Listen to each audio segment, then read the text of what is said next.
In the last video, I talked about a habit that's quietly costing people their relationships at work. Hiding behind email instead of having the conversation. If you watched that one, you might have agreed with all of it. But here's what happens next. You go to have the conversation and you freeze. Because agreeing you should have it is one thing. Knowing what to actually say is another. That's what this video is for. So here's something worth knowing. Most people don't avoid these conversations because they're lazy or because they don't care. They avoid them because they don't know what to say and they're worried about getting it wrong. So they default to email. Not because it's better, because it gives them time to think and a way to avoid the moment entirely.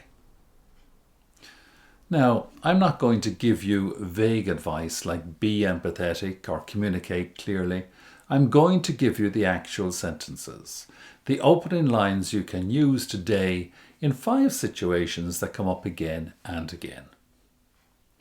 Approaching someone who's upset, apologising when you've made a mistake, asking for help when you're stuck, explaining why you need something, and following up with sounding like you're nagging. Let's start with the one that scares people the most. So picture this. A colleague is clearly upset about something. Maybe it's something you did, maybe it's not. Either way, you can feel it. Most people's instinct is to avoid them until it blows over, or to send a message saying, hope everything's okay, and leave it at that. Here's why that doesn't work. Avoiding someone who's upset usually makes them feel more upset, not less. And a message sent across the room tells them their feelings aren't quite worth a face-to-face moment.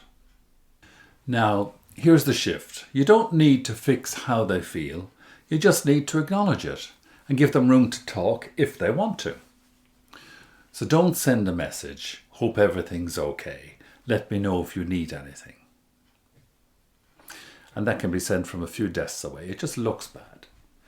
So instead, say in person or on a call, I can see something's not sitting right with you. I don't need to know what it is if you'd rather not say.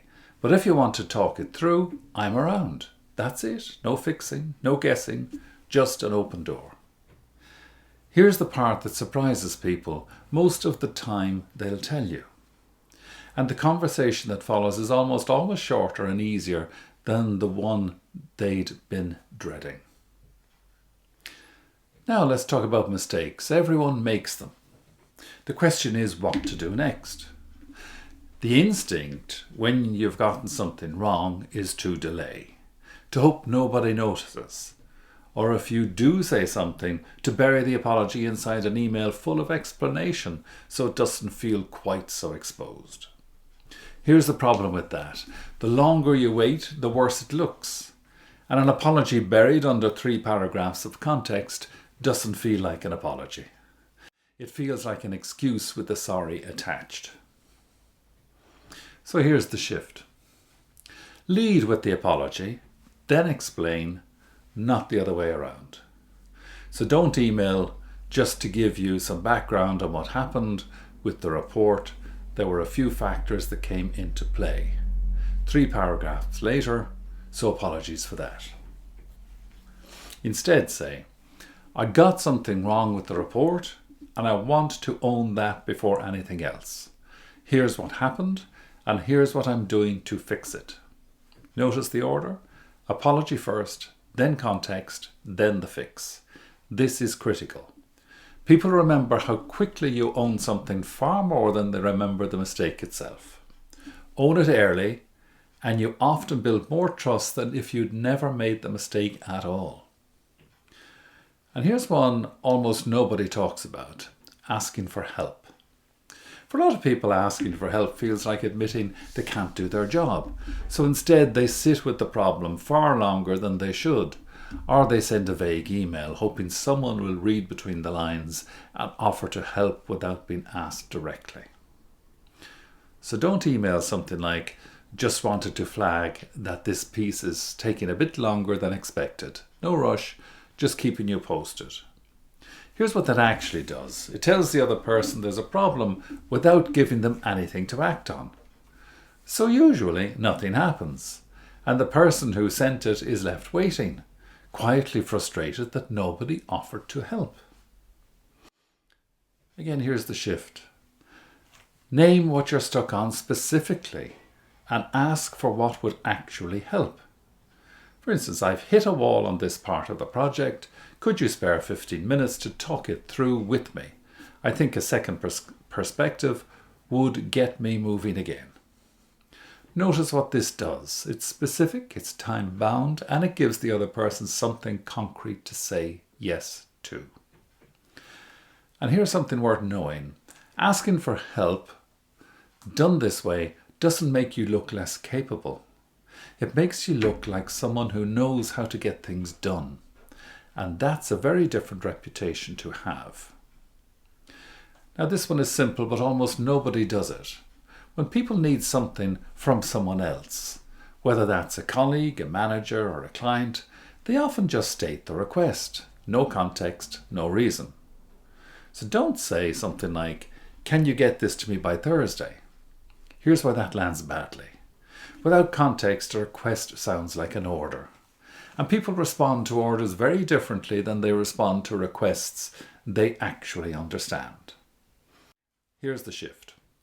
Give the reason, briefly, alongside the ask. Say, "I need this by Thursday because I'm presenting it to the wider team on Friday morning and I want to make sure it's right before then." Same request, completely different response. Because now the person understands why it matters, not just what you want from them. Here's something worth knowing. You don't need a long justification. One sentence of context is usually enough. People aren't looking for permission to help you. They're looking for a reason to help you. Now the last one. Something hasn't happened yet. The thing you asked for hasn't gone through, so what now? Most people either say nothing and quietly resend it, or send a message that comes across as a passive-aggressive nudge. For instance, don't email something like, "Just following up on this again. Let me know when you get a chance." The word "again" does a lot of damage on its own. It signals frustration without actually saying anything useful. Here's the shift. Treat the follow-up as a conversation, not a reminder. Ask, don't chase. So say, "I wanted to check in on this one. Is there anything in the way or anything I can do to help move it along?" This does two things. It gives the other person a way to explain without feeling caught out. And it offers help, which almost always gets a better response than a nudge ever does. Now, here's what ties all 5 of these together. In every one of these situations, the conversation does something an email can't. It gives the other person room to respond in real time before things harden into a position. An email is a statement, a conversation is an exchange. And every script we've covered follows the same shape.